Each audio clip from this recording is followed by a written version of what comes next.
हाँ तो भाई लोग कैसे हो आप लोग? बढ़िया। अगर नहीं कोई बात नहीं, आज की इस वीडियो को देखिए हो जाए, क्योंकि आज हम लोग दोबारा बात करने वाले हैं ब्लॉगिंग के बारे में। तो भाई अभी मैं एक्सटन भाई से मैंने चैलेंज लगाया था, मैंने कि टीडीएम का एक 1v1 कर लेते। कह रहे ठीक है कर लो, मैंने कि ठीक है कर लो। तो भाई को मैंने अभी डाली ना, मैंने क्लिप, मतलब अभी क्लिप डालूंगा मैं, वो देखना कि कितने से हरा दिया। बैठ भी है भाई।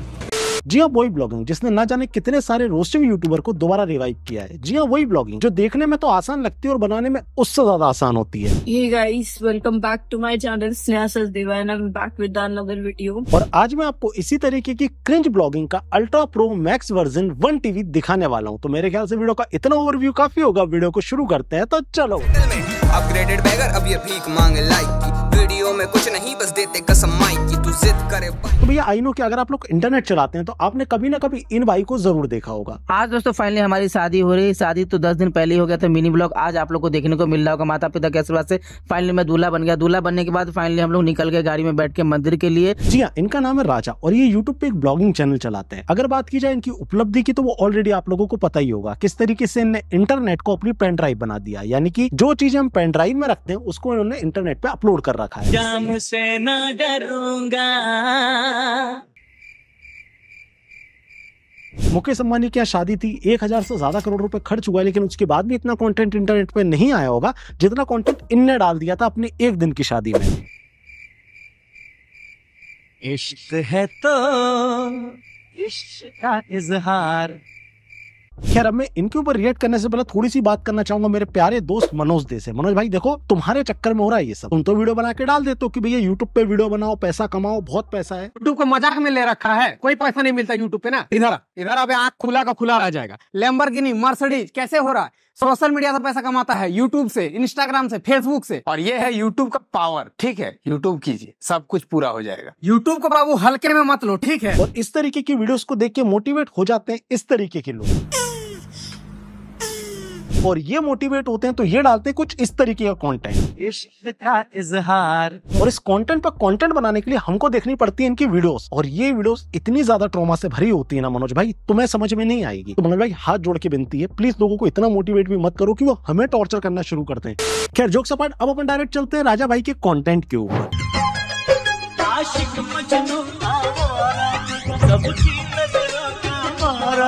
होती है इस तरीके की खुशी, होती है जब आदमी को बीवी मिल जाए, बंदर को उस्तरा मिल जाए और गंवार आदमी को इंटरनेट, तब डेफिनेटली इस तरीके की खुशी होती भी है और हमें देखने को भी मिलती है। खैर ऐसा नहीं कि राजा भाई सिर्फ इंस्टाग्राम रील तक एक्टिव है। राजा भाई बनाते हैं ब्लॉग्स जो होते हैं फैमिली ब्लॉग, और फैमिली ब्लॉग्स के नाम पे प्राइवेसी जो ये देते हैं बिल्कुल जीरो है। खैर आज की डेट में हर दूसरा ब्लॉगर ऐसा कर रहा है, लेकिन इनका कंटेंट थोड़ा सा यूनिक है। जब आप इनके कंटेंट को स्क्रॉल करेंगे तब आपको समझ में आएगा कि राजा भाई सच में बहुत ज्यादा यूनिक कंटेंट बनाते हैं। नहीं मानते तो एक बार इसको देखो। चैनल के लिए, राजा ब्लॉग के लिए बोलना है कुछ अच्छा काम करो, अच्छे वीडियो बनाओ। नहीं, बोलिए, आप भी बोल सकते हैं ना, कोई बात नहीं। बोल अर्चित भाई।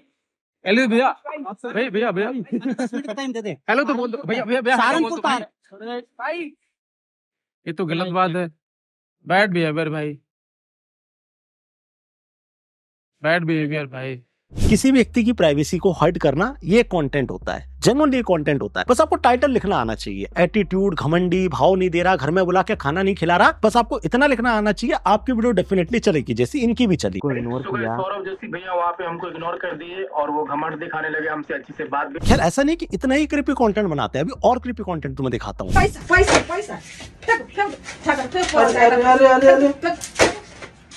पढ़ाई लिखाई एकदम दुर्व्यवहार करने की कोशिश की, मम्मी को मारा, पापा को मारा, और भी कुछ गांव के लोग उनको सपोर्ट किए। भाई कसम से घर में अगर मतलब लड़ाई भी हो गई है, अच्छी बात है, कभी कभार कोशिश किया करो घर की लड़ाई घर में सुलझ जाए इंटरनेट पे आने की बजाय। मतलब सच में अच्छा लगेगा ये बात जानकर। कोई दिक्कत नहीं है, आप इंटरनेट से पैसा कमा रहे हो, यहाँ पे आप अपनी यूट्यूब फैमिली को फैमिली मानते हो, कोई प्रॉब्लम नहीं है, लेकिन आपके मान लेने से वो आपकी फैमिली हो नहीं जाएगी। इतना सा कॉमन सेंस लगा लिया करो। कुछ बातें ना बिहाइंड द कैमरा भी कर लिया करो, हमको भी मजा आएगा ना देखने में। खैर राजा भाई अलग अलग तरीके के कंटेंट में अपने हाथ आजमाते रहते हैं। कभी ये कंट्रोवर्सी के ऊपर वीडियो बनाते हैं, कभी ये किसी को रिप्लाई देते हुए दिखते हैं। लक्ष्य भैया, आपने हमारे फैमिली के बारे में बहुत ही गलत बोला, आपको ऐसा नहीं बोलना। और कभी ये जाने माने यूट्यूबर्स के पॉडकास्ट भी करते हैं। मेरी लाइफ में थोड़े अप एंड डाउन चल रहे हैं, मुझे पता है। यूट्यूब कम चला रहा है, 6-7 दिन बाद आपके ब्लॉग आ रहा है। भाई सच में मतलब पारस ठकराल के साथ कॉलैब बिल्कुल सही किया है तुमने। इन दोनों ने भी जिस तरीके के कंटेंट बनाए पास्ट में, तुम्हारा भी कंटेंट सेम ही है। तो मतलब एक होता है ना राम मिलाई जोड़ी जिसको कह सकते हैं, वैसे सेम कोलैबोरेशन ये हुआ है। इस कोलैबोरेशन को देख के मुझे एक शायरी याद आती है, पानी से पानी मिले, मिले कीच से कीच, ज्ञानी से ज्ञानी मिले। और इन दोनों की कॉन्टेक्स्ट में आप किस चीज को जोड़ना चाहते हैं ये आप कमेंट करके मुझे बता दीजिएगा। खैर देखो, मुझे आज तक नहीं समझ में आया कि लोगों को इस तरीके का कंटेंट देखने में क्या मजा आता है। जनरली मुझे नहीं समझ में आया, लेकिन ऐसा नहीं है कि लोग इस तरीके के कंटेंट को नहीं देखते, बिल्कुल देखते हैं, तभी तो ये बनाते हैं। और आप जब जाकर इनके व्यूज देखेंगे तो किसी वीडियो पे 50,000, 70,000, 1 लाख, 2 लाख, 5 लाख, इनकी रील्स पे जाकर देखेंगे 2 मिलियन, 3 मिलियन, 5 मिलियन इतने व्यूज हैं। मतलब लोगों को इंटरेस्ट तो इनका कंटेंट देखने में। मानता हूँ 10 से 15% ऐसे लोग होंगे जो सिर्फ इरिटेशन के लिए इस तरीके के कंटेंट को देखते होंगे, जैसे कि मैं हूँ। और बहुत लोग हैं मेरे जानने वाले जो इस तरीके के कंटेंट सिर्फ इसलिए देखते हैं क्योंकि वो इरिटेट होते हैं। लेकिन उनकी संख्या जो होगी वो 10 से 15% होगी। लेकिन बाकी बचे जो 85% लोग हैं वो इस तरीके के कंटेंट को देख के एंजॉय करते हैं। और क्या एंजॉय करते हैं मुझे नहीं पता, अगर तुम्हें पता हो तो जेन्युइनली मुझे समझा देना। और जितनी मेरी समझ है, इस तरीके के कंटेंट किसी की लाइफ में कुछ भी वैल्यू ऐड नहीं करता है, लेकिन उसके बाद भी इस तरीके के कंटेंट बनाने वालों को हमेशा एप्रिसिएशन मिलती है। एप्रिसिएशन के साथ साथ इन्हें अवार्ड्स भी मिलते हैं। अब मैं बुलाना चाहूंगा राजा व्लॉग्स। एक बार जोरदार तालियां राजा व्लॉग्स के होने चाहिए, जिनको जाता है इमर्जिंग क्रिएटर का अवार्ड। हेलो। देखिए, अवार्ड मिलना कोई दिक्कत या परेशानी की बात नहीं है। एक आदमी गरीबी से उठा इस तरह का कंटेंट बना रहा है, आज की डेट में पैसा कमा रहा है, इसमें कोई दिक्कत नहीं है। लेकिन मुझे दिक्कत है फालतू के एप्रिसिएशन से। मैं 12th में भी फेल हो गया। यहाँ तक मेरे माता पिता ने भी मेरा साथ छोड़ दिया, ताना मारते थे कि ये फलाना के लड़का है, ये वीडियो बना मत रहे। जब आप इस तरीके के कंटेंट को ज्यादा एप्रिसिएशन देंगे तो ये बहुत इजी टू मेक कंटेंट है। हर आदमी इसी तरीके का कंटेंट बनाएगा, और जब वो इस तरीके की वीडियोस बनाएगा तो नो डाउट जो अच्छे क्रिएटर हैं वो डिमोटिवेट होंगे। जो नए यूट्यूबर्स हैं उनको नहीं पता होगा कौन से टीयर की कौन सी ऑडियंस है, वो जब इस तरीके के कंटेंट को देखेंगे तो इसी तरफ फोकस करेंगे। क्यों? क्योंकि बिना मेहनत करे ये लोग पैसा कमा रहे हैं। मुझे राजा ब्लॉग से कोई दिक्कत, कोई परेशानी नहीं है। इसके 2 रीजन है। पहला कि ये आदमी चलो कमा रहा है, मुझे कोई दिक्कत नहीं है। और दूसरी बात, मैं जानता हूं ज्यादा ऑफेंड होऊंगा इसके ऊपर, ज्यादा ऑफेंसिव वीडियो बना दूंगा तो ये मेरे ऊपर वीडियो बना देगा। और इन लोगों को आता है बहुत अच्छा विक्टिम कार्ड खेलना, इसलिए मैं उन सारी चीजों में पढ़ना नहीं चाहता। अगर मैं इसके ऊपर वीडियो बनाऊंगा तो अभी रोना शुरू कर देंगे। जैसे लक्ष्य ने इनके ऊपर वीडियो बनाई थी तो उसके ऊपर रोना शुरू कर दिया था। बाकी राजा ब्लॉग के ऊपर मेरा सिर्फ इतना ही ओपिनियन है। तुम्हारा क्या है मुझे जरूर बता देना। अब चलते हैं उस कंटेंट के ऊपर जिसमें गरीब कंटेंट नहीं बना रहा है, बल्कि गरीब को लेकर कंटेंट बनाया जा रहा है, यानी कि उसको टॉर्चर किया जा रहा है। लेकिन वो चीज दिखा, आजकल टेलर स्विफ्ट का युवा नारियों पे होल्ड है, क्या उनको अगला प्रधानमंत्री बनना चाहिए? जी बिल्कुल बनना चाहिए। क्यों बनना चाहिए? क्योंकि वो बहुत काम कर रहे हैं। अभी आपको क्या लगता है उनके प्रधानमंत्री बनने के बाद देश में क्या क्या चेंज आने वाला है? बहुत चेंज आने वाला है। जैसे कि आपको क्या लगता है क्या हो सकता है? जैसे कि जैसे मतलब कोई भी होता है, जैसे गलत काम होता है, गुंडागर्दी, ये बलात्कार होता है, सब तो बंद ही हो गया है, अब बहुत कम होता है ना, तो ये सब बंद हो जाएगा।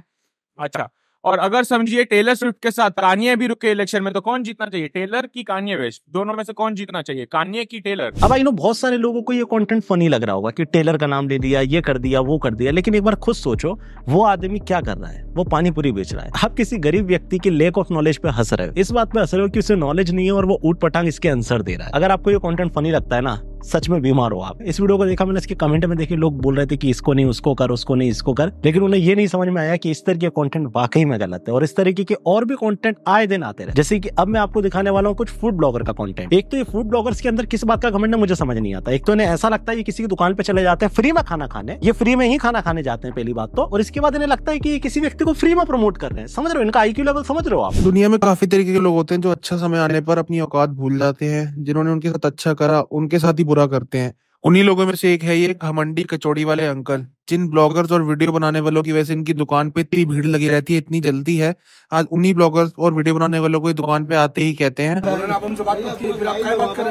मतलब इसको पता है कि छगानी कचौड़ी वाला ऑलरेडी वायरल है, लेकिन उसके बाद भी इसका एटीट्यूड देखो। जिन ब्लॉगर्स और वीडियो बनाने वालों की वजह से इनकी दुकान पे इतनी भीड़ लगी रहती है, इतनी जल्दी है। मैं इस क्लब कचौड़ी वाले के ऊपर ऑलरेडी एक वीडियो बना चुका हूँ, अगर आपने जाकर नहीं देखी तो एक बार जाकर जरूर देख लेना।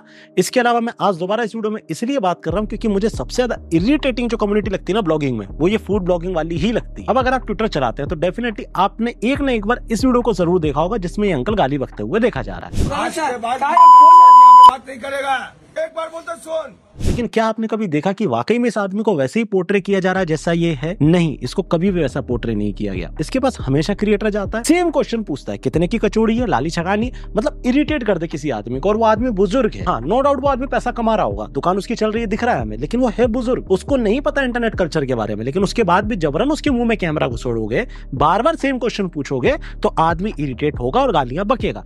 इसी जगह पे इस आदमी का आप दूसरा व्यू भी देख सकते हैं। जब इसके पास भीड़ नहीं होती और जब इसके पास कोई मिलने जाता है, तब ये किस तरीके का रिएक्शन देता है। आप इस चीज को देखिए, तब आपको समझ में आएगा कि कितना इसको गलत तरीके से पोर्ट्रे किया जा रहा है। गरम में मेरे को सांस लेने में तकलीफ हो रही है। बिल्कुल सही बात। सामने इतने कस्टमर कर रहे हैं, हवा नहीं आ रही है, मैं अंदर से कैसे फीलिंग करता हूँ मैं जानता हूँ। आप लोग को सबको पहले तो मैं प्रणाम करता हूँ, और मेरे यहाँ जितने जन भी आते हैं सब मेरे भाई बहनों को प्रणाम। मेरे को ये बैठते 38 साल हो गया सर।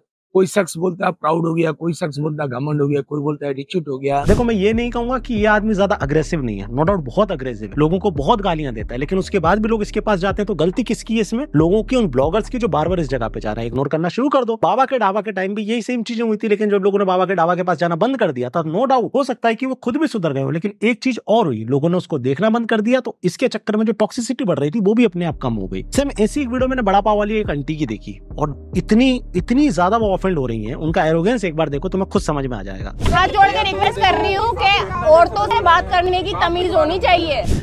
इस जगह पे वुमेन कार्ड खेलने की क्या जरूरत थी बहन?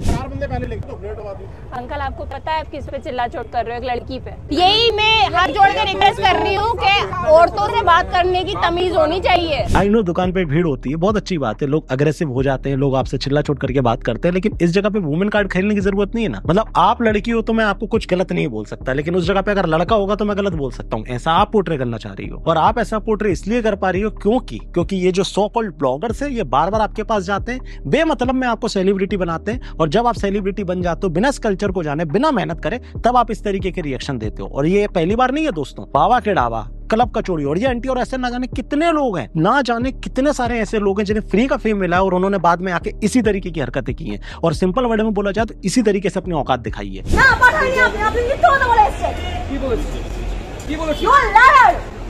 Madam mind your language. भाई खाना बेच रहे हो ना, कोई आदमी तुम्हें पैसा दे रहा है, उसकी सर्विस ले रहा है, फ्री में तो नहीं खा रहा। एनजीओ चला रही हो, फ्री में खाना खिला रही हो, किस बात का घमंड है? और आई नो आप लोगों का भी यही सवाल होगा, लेकिन इसका जवाब सिंपल सा है। जब ये फूड ब्लॉगर नौटंकी के चक्कर में इस तरीके की दुकानों पे पहुंचते हैं, बेमतलब का फेम देते हैं, तब इन लोगों का एरोगेंस बढ़ता है। इस जगह पे गलती है क्लब कचौड़ी या आंटी या फिर उन आंटी की नहीं है, गलती है इस जगह पे उन ब्लॉगर्स की जो बिना सोचे समझे इनको फेम देते हैं। अब इनको घमंड किस बात का है? किसी एक क्रिएटर की वीडियो चल गई होगी, उसके बाद 50 ब्लॉगर और पहुंच गए होंगे मुंह पे कैमरा लेके। आदमी के पास 50 कैमरा लेके पहुंच जाओगे तो वो अपने आप को सेलिब्रिटी समझना शुरू कर देगा, और जब वो अपने आप को सेलिब्रिटी समझेगा बिना किसी मेहनत के, तो सेम ऐसे ही रिएक्शन मिलेगा जैसा भी तुम्हें मिल रहा है। ये वायरल बयानी तरीके के जितने भी लोग हैं, ये पैसा इसी बात पे कमाते हैं ना कि ये कैमरा लेके पहुंचते हैं। जो काम तुम फ्री में कर रहे हो, फ्री में आदमी के पास कैमरा लेने के पहुंच रहे हो, उसको सेलिब्रिटी फील करा रहे हो, और उसके बाद इस तरीके का रिएक्शन रिकॉर्ड करके डाल रहे हो, और फिर टाइटल भी दे रहे हो, इसमें किस बात का एटीट्यूड है? तुम्हारे कारण एटीट्यूड है। खैर आई होप सो आपको मेरी इस वीडियो का कॉन्टेक्स्ट समझ में आया होगा। इनकेस अगर कुछ भी गलती हुई है, आपको ऐसा लगा है कि मैंने किसी को ऑफेंड किया, तो आई एम रियली सॉरी। मेरा कोई भी इंटेंशन नहीं था किसी को ऑफेंड करने का। मैं बहुत कम टाइम होता है जब रोस्ट बनाता हूँ, लेकिन कई बार इस तरीके का कंटेंट देख लेता हूँ तो मन आ जाता है कि यार एक बार तो रोस्ट बनता है, और जब मैं रोस्ट बनाता हूँ तो इसी तरीके का बनाता हूँ। आई नो वीडियो थोड़ी छोटी होगी बाकी वीडियो के मुकाबले, ये वीडियो थोड़ी ऐसे ही था, मन था बनाने का, इसलिए मैंने बना दी। जल्दी मिलते हैं नेक्स्ट वीडियो में। बाकी तो सब सेट है। हाँ, लेकिन उससे पहले बताना चाहूंगा, अगर तुम एस्ट्रोलॉजी में इंटरेस्टेड हो, और इनकेस तुम मेरे में इंटरेस्टेड हो, तो ये मेरा टेलीग्राम ग्रुप है, इसको ज्वाइन कर लो, फटाक से जाकर ज्वाइन कर लो। आईपीएल आ रहा है, बहुत सारी प्रेडिक्शन में तुम्हें दूंगा, अच्छी मजा आएगा तुम्हें, ठीक है? और बाकी तो सब सेट है। सम्राट भाई बेस्ट है, बोलो मेरे साथ जय श्री राम। ये तो गलत बात है। बैठ भी है भाई।